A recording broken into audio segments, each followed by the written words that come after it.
We were acquired by WPP a couple of years ago, so we are under Kantar Media, and we also recently acquired a company called Fisheye, as Kantar Media did, and Fisheye is a global social listening platform. So at CIC, we've focused on China for 10 years, the unique, fragmented, dynamic social media landscape. It's a world unto its own, but with Fisheye, CIC can now cover Asia Pacific, and then we're working with Kantar Media to cover the rest of the world in terms of social listening.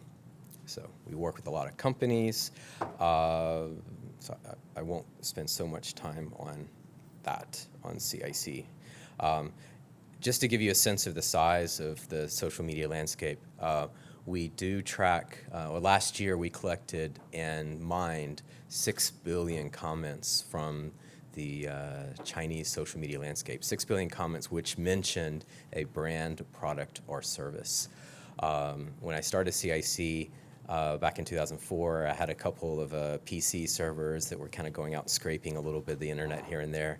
I quickly realized it's a very, very big place in terms of the internet and social media landscape. So there is a lot of talk out there. And there's a lot of talk, and so over the years, companies have actually been listening to social media and being informed and inspired by it. I think the first thing to understand is that social media landscape in China, or social media in China, I would say it plays it's unique, if not even more important role in Chinese society and Chinese culture than maybe other markets. If you think about China, now there's a lot of, it's very open now, it's very westernized, you can buy just about anything you want there. There's a Starbucks in every corner. Especially in the big cities like Shanghai, Beijing, and Guangzhou. But the netizens or consumers still don't trust the media very much. There's a lack of information. Also, there's a lack of quality entertainment. I've been in China for, I guess, 15, 16 years now, and I can say on a certain level of authority, the entertainment is not very entertaining. The TV shows, there's not a lot of variety. The movies, there's limited releases. The foreign movies that come in, they're very limited, relatively speaking. And so there's just not a lot of there's a lot of entertainment, not a lot of exciting entertainment. And I think with one-child policy, there's more limited opportunities to socialize, especially in the family context. So lack of entertainment, lack of information, lack of opportunity to socialize. The internet in general, social media in particular, kind of fills this void. So it's like watching TV, but you're scanning the internet. And so as a result, the social media is sort of the water cooler of China. It's the zeitgeist, and even more so than maybe other markets. And so if you can open up a Weibo, which is sort of like the Twitter of China, and you can see various topics going on different times of the year. There's the Chinese New Year gala. It's like a big TV show, but there's a big internet aspect. When people graduate, they're showing off online. Holidays, like on Women's Day on March 8th. People talking about technology, talking about the weather, celebrities, politics, at least not Chinese politics, but foreign politics, and kids hanging out. They're like trying to decide what is it that they could actually balance on their clavicle. So there's all kinds of interesting things that you can don't turn on the TV, but you can turn on the internet and you can find entertainment, information, and opportunity to socialize. And I want to show you this TVC. I hope the sound is working. So I'll play it, but I'll kind of talk through it a little bit to give you, not going to translate it, but give you some perspective. Okay, sound is. Okay, well, we'll play it without the sound. It's actually not so essential, but I think you'll be able to see. So this is, in Chinese, this is called a sofa. So a sofa here is driving through the roads, driving very fast, chasing or racing other sofas. This is a blogger, Xu Jinglei. She's posting a blog article. People are replying. This guy shows up. He's the fastest sofa to reach Xu Jinglei. So I'm sure you understand that intended message in a very crystal clear way. Just in case you didn't, I will tell you kind of what it means. Sofa in China, to grab the sofa, means to be the first one to comment on a blog article. Okay, so if I grab the sofa, I'm the first one to comment on a blog article. Xu Jinglei, the woman in the TVC, very, very famous movie star, movie director. At one point, she was the #1 blogger in the world. TechCrunch identified her as #1 blogger in the world in terms of number of comments. Her articles, on average, would get 500,000 or 600,000 comments for each article. And so to grab the sofa, to be the first one to comment on Xu Jinglei's blog was quite an honor, not easy to do. This is a TVC for AMD. And the message is, if you're using AMD processor, your computer is going to be faster. You might be more likely to grab the sofa than anyone else. Okay. So in Chinese, it's crystal clear. It takes a little interpretation if you're not familiar with the market. But I think the reason I showed this, a couple things. First is grabbing the sofa, it's net language, it's net slang. Right? And here AMD actually put on a multi-million-dollar communication program, all based on internet language, internet slang. Right? And by the way, this was not this year, it wasn't last year, this was in 2006. So 8 years ago, already companies were beginning to listen to what consumers were saying online and being inspired by that. So this is where I say social intelligence inspiring TVC creative. This guy here is a basketball player named Louis Scola. He is a little bit old, but he played for the Rockets. And there was a shoe company in China called Anta. They compete with Nike. It's a Hong Kong listed company, very, very large. They hired Louis Scola as a spokesperson. They wanted to create a logo as iconic as that, as the Air Jordan logo. What did they do? They went to social media, to the basketball, to the NBA forums in China, because the NBA is massively popular in China. And what they found out was that his name sounded like that.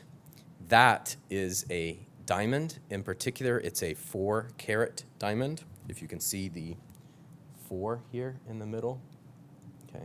And netizens called him, his English name is Scola, his Chinese name was Se La. Forgive any Chinese people in the room, my pronunciation is very bad. But Se La means 4-carat. Right? So his nickname was 4-carat. You can see his number on his jersey is number 4. So Anta actually, they put together a product line here of shoes with the Se La logo, all inspired by netizens' comments, right? And this is my U.S.-China joint venture production. That's my son wearing a Se La hat, right?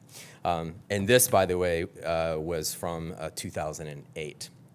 So even 2008, we see that Chinese companies or companies in China are being inspired by the internet, in this case, developing a new product. Okay. Then my colleague Ellen, she's a very proud owner here of Toyota Yaris.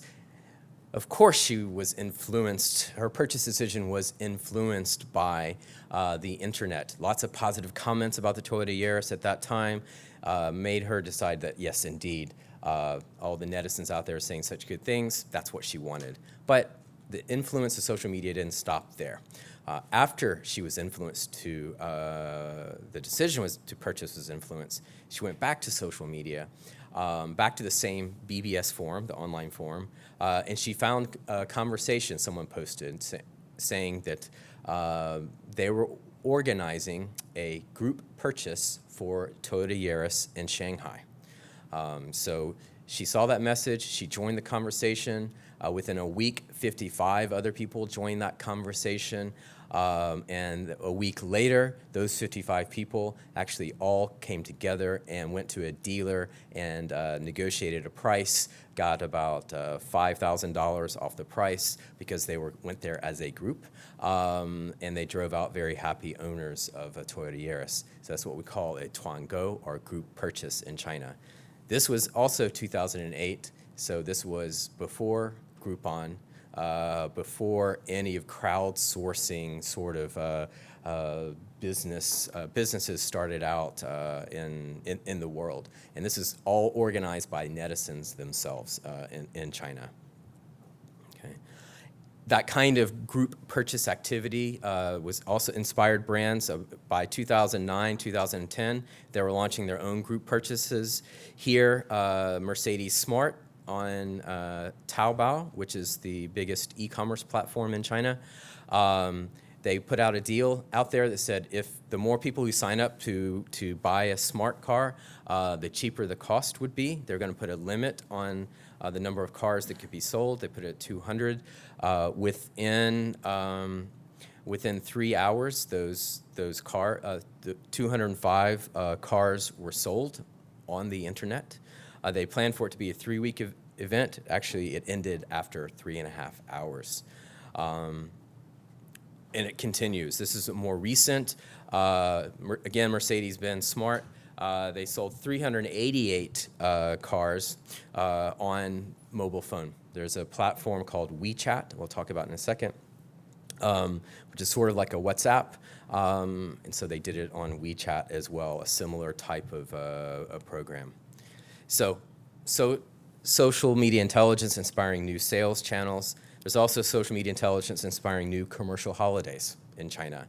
About 4 or 5 years ago, on different online forums, single people began to rebel from the pressure they faced from their parents about getting married. It's lots of pressure to get married in China, so they announced a singles day.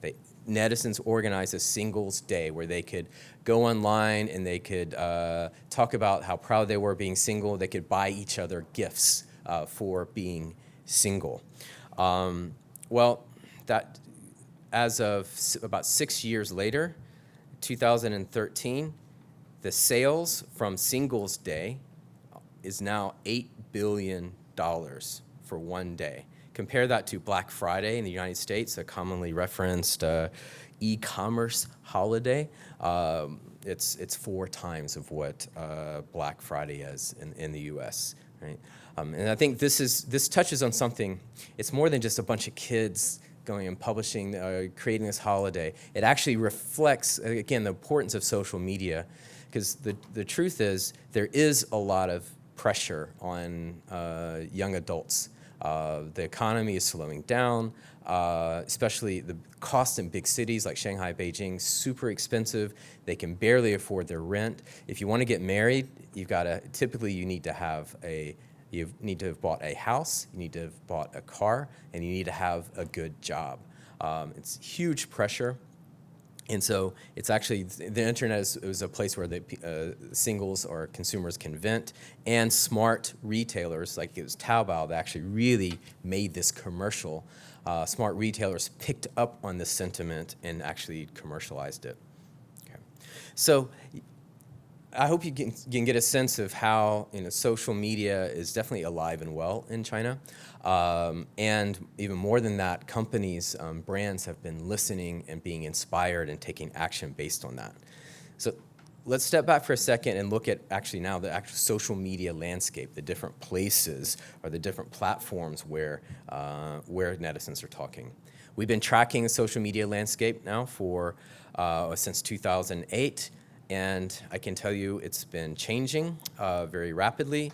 This is 2008, 2009, 2010. Here's 2011, 2012, 2013, 2014. So if you look at it and it looks intimidating, very difficult to understand, my job is done. This is the graphic we show to clients and to do that very thing. And then we can say, don't worry, we understand the landscape. We know what's important for you, which platforms are the most relevant. But to be clear, every type of social media that exists in the West exists in China. And there will often be multiple versions of those platforms. And to be clear, I mean, you hear of the very common statement of C2C, copy to China, meaning that a lot of the platforms will be copied from the US. So that, this is Renren is the Chinese Facebook, Weibo is the Chinese Twitter. While that is true to a certain degree, the platforms eventually become very localized and very, very different within the landscape. Also, I'll make the case in a minute that I think that some of the platforms that are being developed in China are better is maybe too strong a word. It's different enough, compelling enough to make a case that China actually is quite innovative. So I think BBS, we call these online bulletin board system, or BBS as they're called in China. These are just online forums, right? The bulletin boards, the boards that you have in every market. Just in China, they are quite massive. We can, for example, for auto category, we collect about 20 million comments every month about cars from automotive BBS sites, just from automotive BBS sites. So that's where you have the fans of a category, particularly high involvement categories, will gather there to discuss. For luxury, for example, Weibo, which is one of the hottest platforms of social media, we get 15 million comments every year, or 2013, from Weibo about luxury, as an example. We got more comments about luxury on BBS. So BBS is a little bit old school, but still very, very important, especially for high involvement categories. Also got Sina Weibo, another important platform. It's essentially, it's a microblog, like Twitter is a microblog, okay? But it has a lot more. It actually has had videos and photographs that you could see within your stream. It's had that for 4 or 5 years. I think Twitter is finally doing that now. But brands, it's a primary public platform for brands to have their brand page. Just like you would have a page on Facebook or on Twitter, you would have a page on Weibo. Okay. As I mentioned earlier, the internet is the zeitgeist of China. Weibo in particular is where that's all happening. If you want to know what's happening in China right now, just open up your Weibo page. Or what's hot, open up your Weibo account and you can see what people are talking about. It is the RSS feed. It's the news feed for the country. It's got, I forget to mention numbers sometimes because we're used to a lot of this in China, but Weibo, it's got about 600 million users, by the way. So it's not small. It's about half the population is on Weibo now. So it's where the zeitgeist is. It's where it's happening, and as a brand, you hope that you can be a part of the conversation, at least amongst your target fans. Okay, WeChat. Now this is what some people might call the WhatsApp of China. However, it's actually more than that. I think it is a messaging platform like WhatsApp, but it's also has a news feed. So it's like a Facebook. Whereas Weibo is very public, right? WeChat, like Facebook, is private, right? And so your news feed is only seen by the people who are your friends on the platform. So it's it is more private, and Chinese netizens have really flocked to WeChat for that purpose. It's a way to be social, but within a more private atmosphere. But it's also I say it's social, what I just described, but it's also payment and for utility and convenience. So this is this is taken from a WeChat screenshot. And WeChat, by the way, it's only mobile. It's not online or not on the PC. And so you can order air tickets on WeChat. You can check in. You can choose your seat. You can order a taxi on WeChat and pay for it. Okay. You can go to dinner. And you can all be sitting down and eating with your friends. When the bill comes, actually you can, sorry, I realize I'm in Amsterdam.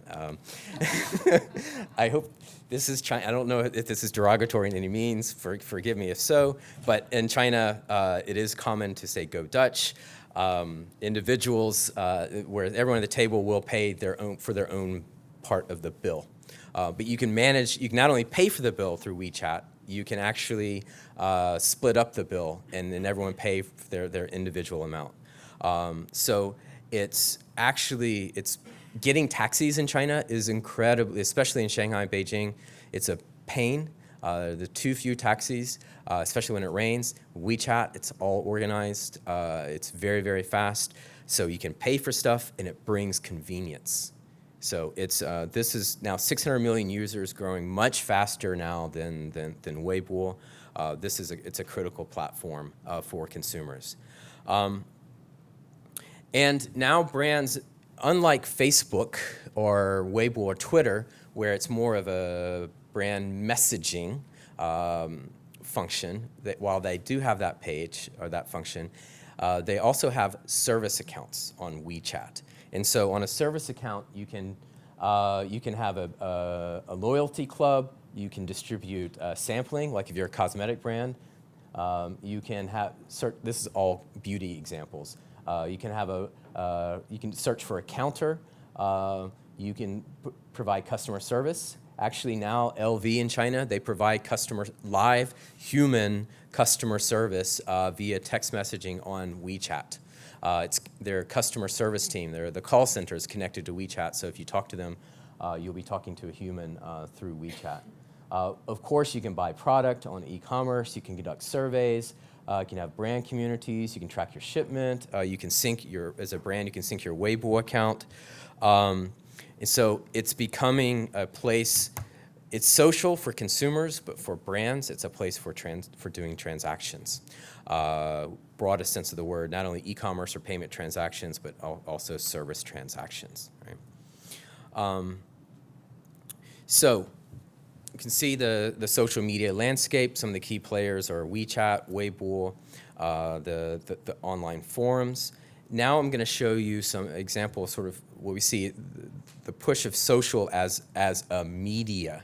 I mean, I guess it's obvious it's social media, but in China, we're seeing that sometimes social is becoming a business transaction platform as well.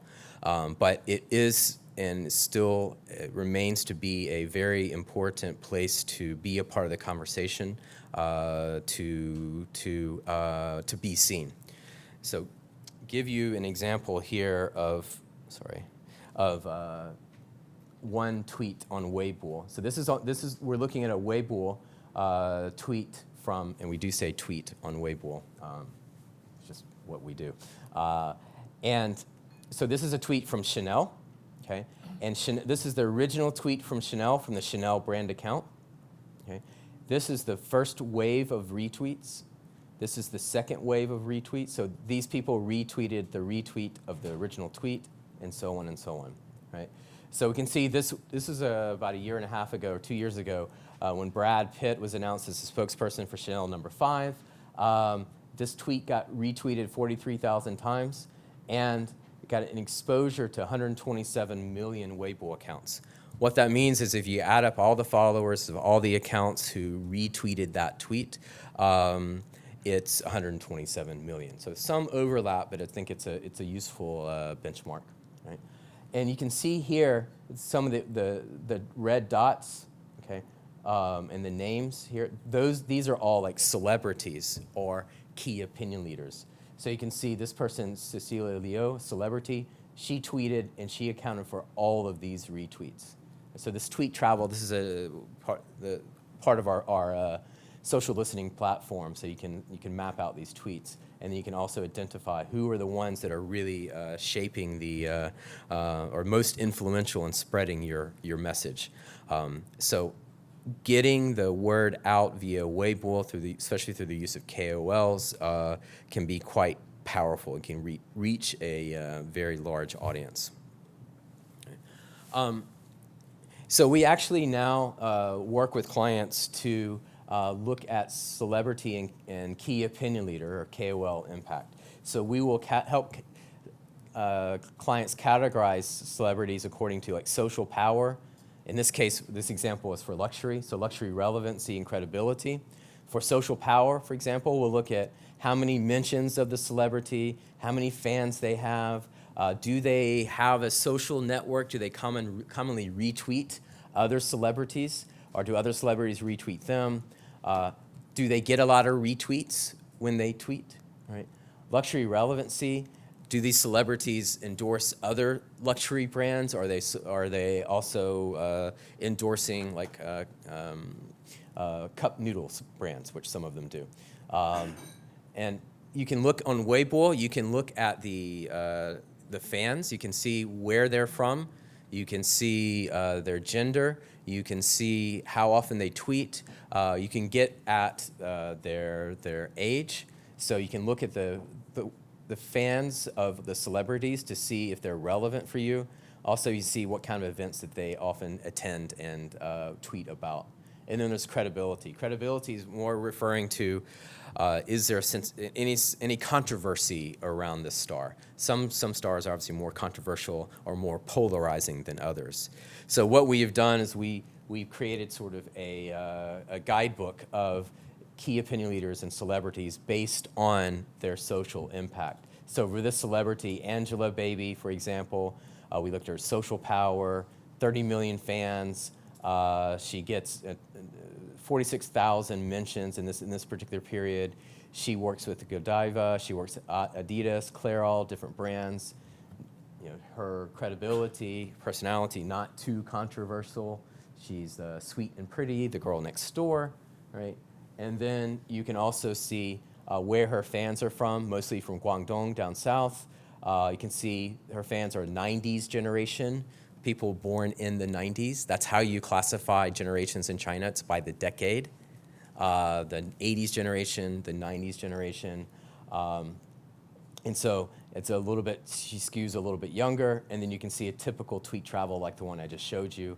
This tweet for, I think this is for Adidas, an Adidas brand, got an exposure of 150 million.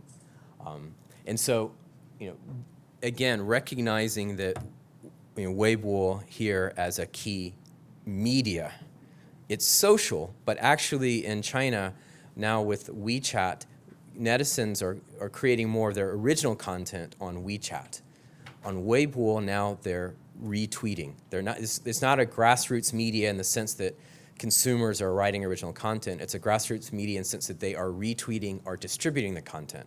The biggest content producers on Weibo now are brands and media accounts. It's like a newspaper account or a TV station Weibo account on there, or celebrities or key opinion leaders. So if you're a brand in China, you know, it's now, if you're going to create buzz on Weibo, you want to make an impact, create brand awareness on Weibo, really using key opinion leaders and celebrities is very critical. Right? And so we're out now taking this methodology, and with our Fisheye acquisition, actually within the dashboard of Fisheye, you can also pull out key opinion leaders. Now, it's not as sophisticated analysis yet, but with Fisheye, you can do this in 67 languages, 190 markets. I think in terms of fans in China, I think it's also our Weibo accounts and the tweets. It's also important, again, to look at this tweet travel in terms of the quality of fans. In China, again, I've been there a long time. In general, things can be gamed very, very easily. So if your KPI for your Weibo account is number of fans, If I'm an agency, no problem. I can go to Taobao, I can go buy you a bunch of fans, very, very cheap. And you can go from 0 to several million within a couple of days. Even more than that, the fans can be quite active, and they look very human. They're all creating a lot of content. And so there's a lot of, I think this happens all over the world, but I think in China, I would make the case it's even more pervasive. And so we have to constantly work with clients when they work with key opinion leaders and celebrities to help them understand the quality of the celebrities or KOLs fans. So this is a high quality tweet travel from this celebrity. So this is the original tweet, and you can see that there's many rounds of retweets. Not only a lot of retweets, but many layers. This one, I would say, is what we call a zombie account.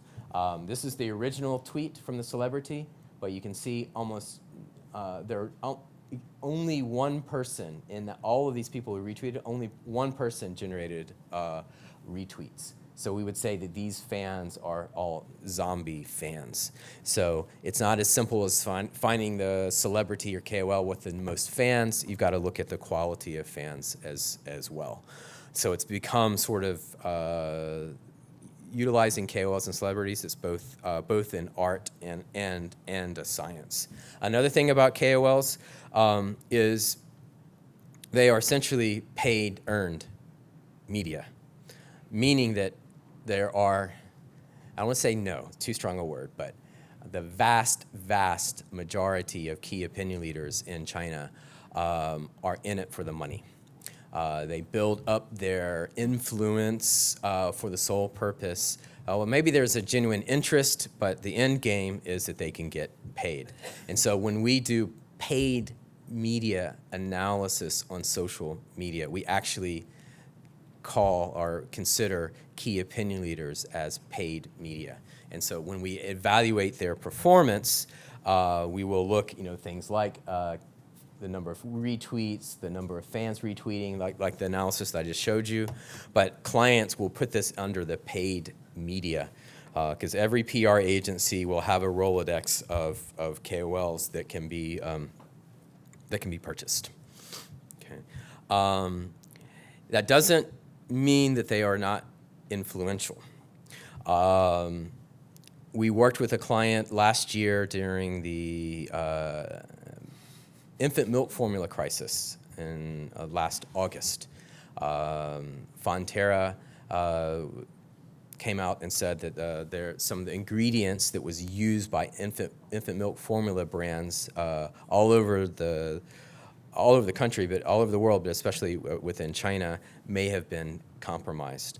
So brands scrambled, and so this one brand had actually built out a list of key opinion leaders before the crisis, and after they tweeted and got all of these mom key opinion leaders, which they had already identified beforehand, this one tweet did pretty good in terms of the exposure, the number of accounts it potentially reached. But it's very targeted, so these are almost all moms, so that's not a small number. But what we found is after this tweet posted by the brand explaining how their product was not impacted by the crisis, and explained how you could tell which products were impacted by the crisis, 70% of the netizens turned positive towards this brand. I mean, the comments were very, very positive as a result of this tweet, and of course a series of tweets of similar kind utilizing those KOLs. And so we looked at 3 different brands during the crisis, right? And we saw the percent negative messages for the brands. Okay, you can see that these 2 brands, actually the negative buzz is increasing more or less. Whereas for the brand we just looked at, the negative buzz, overall buzz volume, but also negative buzz decreased as well. So you can see that utilizing these KOLs as a media asset, can have an impact. And so we looked at how brands are using social media. We looked at the different social media platforms. Then we did a deep dive on one application of social media, kind of using social media as a media to create brand awareness, to create impact. Now let's step back for a second and look at how we see clients are using social across the organization. So as is popular, I think, in many parts of the world, the social media command center is gained traction in China. So this is a social media command center we built for Nestle in Beijing. So they have a similar one in Vevey, where that was the first one, and they've got them around the world. But this is what the command center in Beijing looks like. So we're working with a number of clients now that are beginning to pay attention to social, real time, and so on those that you can track the buzz on a mobile phone, because we have an application. Also, you've got the screenshots. This is of the screens that you see down here. You can see we've created screens like looking at, this is different category buzz. So this is like IMF, and you can see the different brands under IMF, infant milk formula. And if any of these circles are red, that means it's a crisis, or proportionally more negative buzz, at least. And you can dig deeper on that. There's a real-time keyword cloud that's generated. Now this is looking not only BBS, but also, or not only Weibo, but also BBS, online news, e-commerce reviews. Now it's turning into a huge source of social media in China. For beauty alone, we're collecting 4 million comments every month just for the beauty category from e-commerce sites, from the reviews on e-commerce sites. Okay, and so you've got the fancy is it negative or is it positive for a particular category, and so on. So it's turning into real time. But just give you kind of our perspective of where we see the industry going, at least in China. There's so much social chatter. There's a lot of information out there. And I think some of the screens we just saw from the command center, it's information, right? You can see this, how much buzz is positive, how much buzz is negative. You can see if they are talking about you. We've also got insight, right? And insight was some of what we would call insight is like a more in-depth analysis, right? Like what we did with the key opinion leaders, or for the KOL study, or the celebrity study, where we categorize the celebrity according to whether they're credible, whether they're relevant for the category. A lot of technology involved, but also a lot of in-depth analysis, understanding the category. And so we see there's information, and then there's also charting and description, where it's just showing you, it's visualizing the information, telling you what's happening. There's an explanation. It's like what's happening and why it's happening, right? And then there's insight, which is now what? So here are these KOLs. Which one should you be using? How should you use these KOLs or celebrities, right? And I think the challenge we're seeing is you've got the fancy command centers, which are very impressive visualizations of information.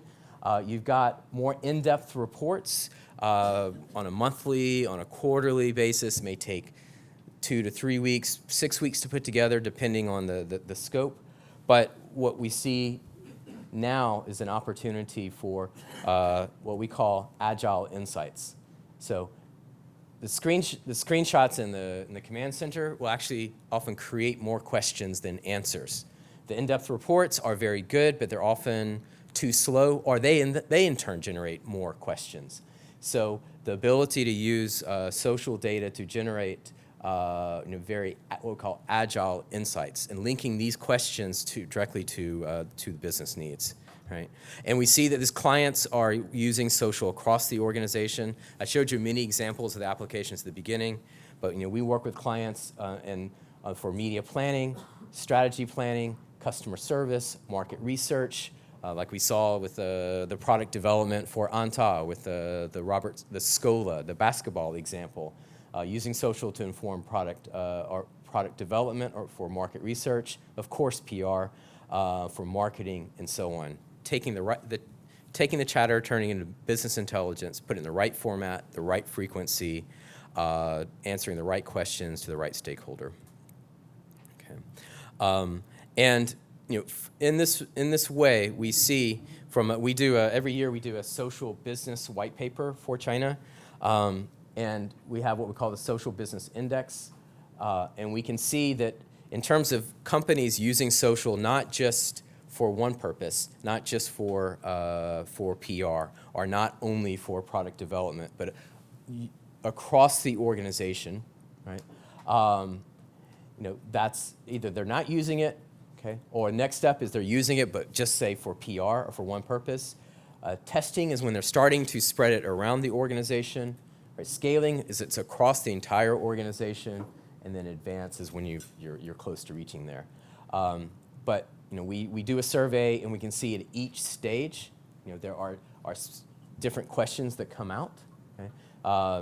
For example, in the scaling phase, when they're using social across the organization, they don't have the talent to be able to answer the questions that come about from that. Just like I said, the Agile Insight. So we're actually beginning to put people on site, on the client site, to be able to answer their questions that come from getting all of that information.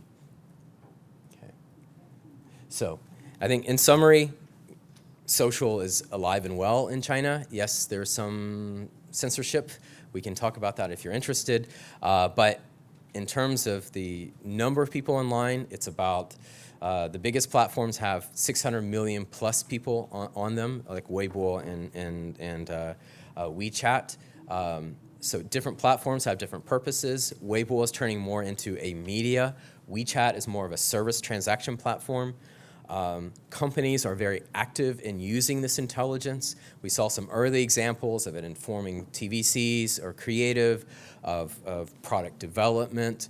We do a deep dive on looking at how companies are using it as a media to create buzz, particularly using celebrities, right? But then we step back for a second and we see that it's not just about media, or it's not just about creating awareness.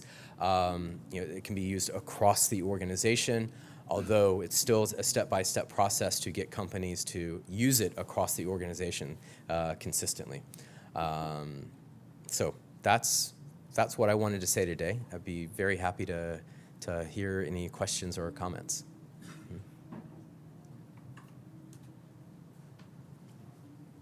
Yes.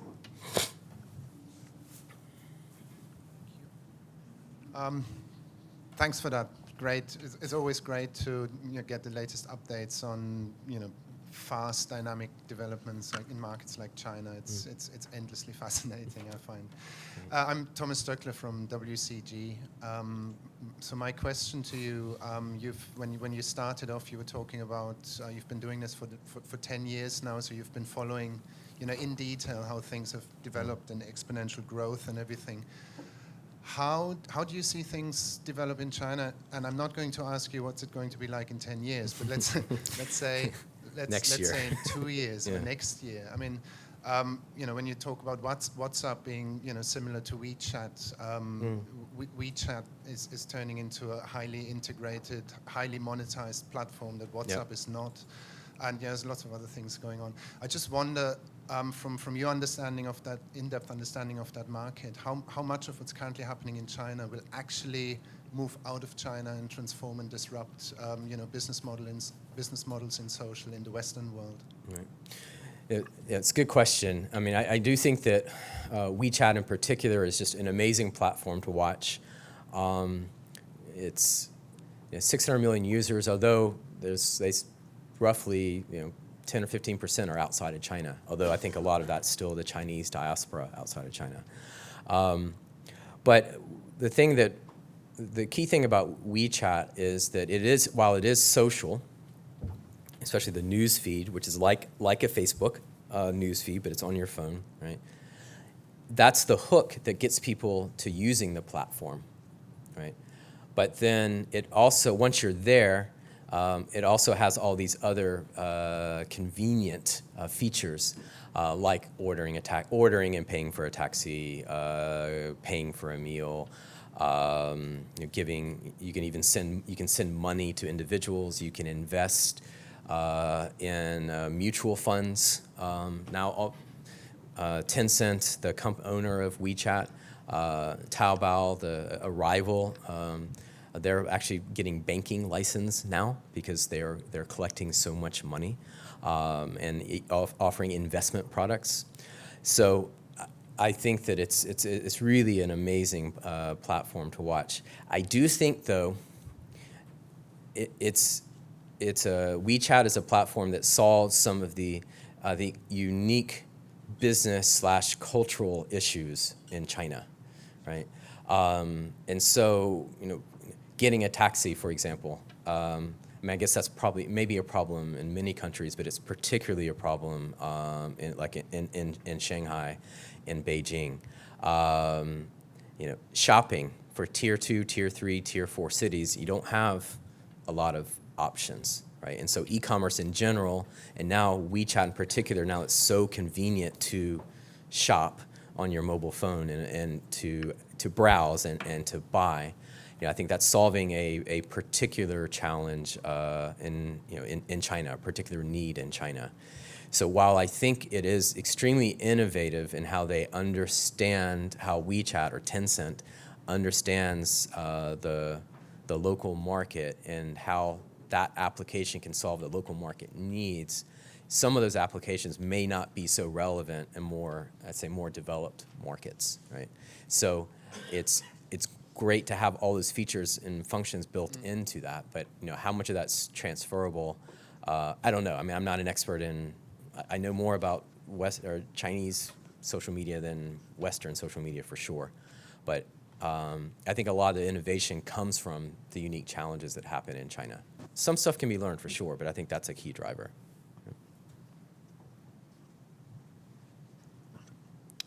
Well, thank you for a great presentation. Dermot Corrigan of Gorkana Group. The thing that resonated with me was the Agile Insights bit that you referenced. Which of the functions in your wheel of the various functions that you serve do you think will benefit or is benefiting most from that? And number two is, can you give specific use cases where they've responded and done something as a result of those Agile Insights specifically? Yeah, sure. Yeah, it's a good question. So I think that actually, for our clients, we have, I don't know, about 10 or 12 clients where we are helping them apply social intelligence across multiple points here. Maybe not all of them, but at least more than two. Some of them, even more than you see here. And I think a lot of it depends on the client. I mean, there are cases that every day we have cases that come out from each one of these. I mean, sometimes it's agile in the sense that the client just needs to know right now. So it doesn't necessarily mean that they need to know it right now so that they can tweak or adjust their adaptive marketing campaign. I mean, simple things. A client's global boss is coming into town tomorrow, and he asks who are the most popular Korean celebrities in China. Can you rank those by influence? Okay. Well, we can do that, and it's agile. We can do that in a matter of an hour, and we can feed it to the client, and they're very happy. Now, it was a very urgent situation for the client, although not necessarily an urgent question in and of itself.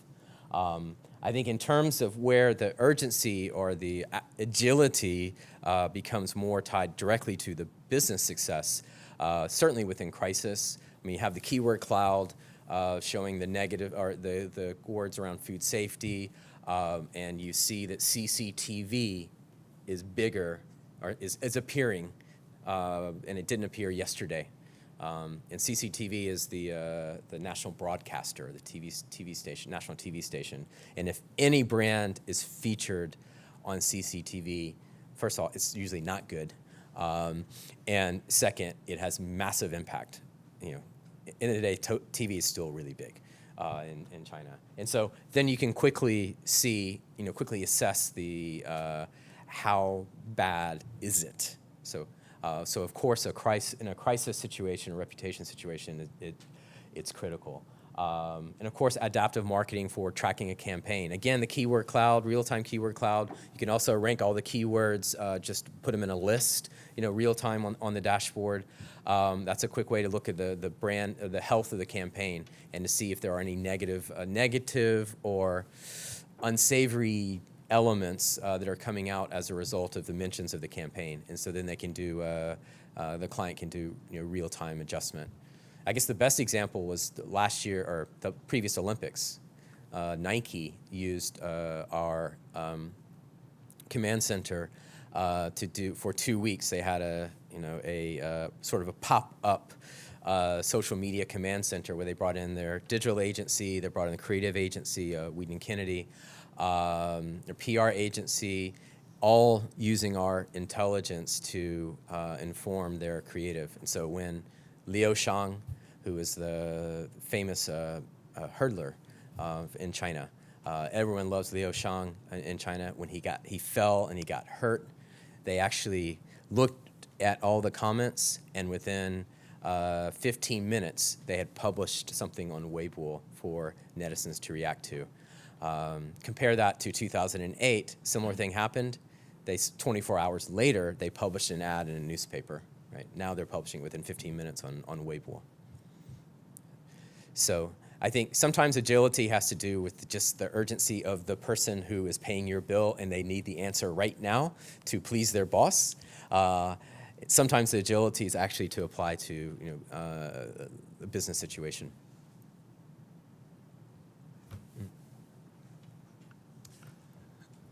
Tim Markline from Big Valley Marketing. What's impressive here is just the scale of the numbers involved. And I guess in that context, for a brand, can they have much impact with organic engagement, or does it really require paid strategies? And then I guess a corollary to that is, how much impact does traditional earned media have on the social conversation? Here or in the US and elsewhere, we find that there's a huge amplification factor where a lot of what is shared is traditional media, but does that play out in China as well? Yeah, absolutely. I mean, to the latter point about social being an amplifier, it's a massive amplifier. And I mean, as I said, especially on Weibo, which is the most viral or the most social of medias in the sense of it's very viral. As I mentioned, actually, the consumers are not creating a lot of their own content anymore. All of consumer-created content. For example, in China, it's popular to take pictures of your food, you're eating for dinner, and upload that picture to your friends. That used to happen on Weibo. Now that's all happening on WeChat. But so the content that's being created, most of it now is by they're called the big Vs, the big verified accounts. These are the key opinion leaders, the celebrities, by the brands, as well as by media outlets. And so the media outlets, that's key content. That's the content that it's spread, and that's the content that's amplified the most. And of course, KOLs can play a role in amplifying that content as well. In terms of organic content, can it have an impact? Now you're seeing that's where WeChat can play a role. The challenge is it's still very, very new, and no one's figured out exactly how to do that very well. I mean, my wife is on WeChat, like WhatsApp, you can have like a private group. So like my wife and the parents of all of the children of my son's class, he's in second grade. So there's 23 moms, from my son's second grade class, and they're all day long, they're exchanging messages about what's going on in school, how's the teacher, it's too much homework, it's just, I would not want to be in the school, that teacher. But they also talk about fashion, they'll talk about travel, and so one mom posted a message saying that she had gone to a salon where you can get the semi-permanent eyelashes done. They last for a month. No joke, within a week, half the moms had gone to that same salon, right, to get that treatment. Right. So I think that's an example of super anecdotal evidence that very powerful organic buzz is happening. But Tencent, the owner of WeChat right now, they control the brand. They don't give much space for brands to play. You can have a page, but it's not in the news feed. It's separate, right? And so it's not a very commercial environment at all within the social space. So it's happening, and now there are lots of little and big agencies who are trying to figure that out, but it hasn't happened yet, though it's lots of opportunity. Related to that point, so you said Tencent owns WeChat and Sina Weibo, is a standalone thing. So you've got Tencent Weibo on the one hand, you've got Sina Weibo on the other hand as Twitter equivalents, and Yep. Tencent and WeChat. So and Tencent is a business that's got a market valuation of $200 billion or something. Yeah. So it makes you wonder that there must be some intention behind Tencent's approach to the business to have some sort of integrated marketing opportunities for brands that will then catapult their value even further up. Absolutely. I mean, Tencent. Sina is it's a internet portal, massive. Alibaba is another big internet company. Baidu, another big internet company, and Tencent. Those are like the four companies that are like battling it out. Sina won the microblog war, right, with Sina Weibo. Tencent's killing it in terms of, I don't know, whatever you call WeChat, messaging plus e-commerce, social, whatever. And so one of the big challenges for our industry is we can't get any data. We can't get the conversations. It's like Facebook, they're all private, and they're not opening up very, very little data. And so definitely Tencent also, not only do they have WeChat, which is massive, they've got Qzone, which is a huge social network. They've got one of the biggest portals. They've got video. And they are an engineering company, or they're a tech data company at heart. And they make most of their money not from advertisers. Only about 10% of the revenue is from advertisers. The rest is from consumers. So definitely they've got a wealth of data and a wealth of opportunity. So, I don't own any Tencent stock, but it's definitely something to watch. Okay. So unfortunately, I've been told that time is up. Happy to discuss afterwards or during the breaks. You can, I didn't put my email in there, I don't think, but you can find me, sam@cicdata.com. Drop me an email or find me afterwards. Happy to discuss further. Okay. Thank you very much.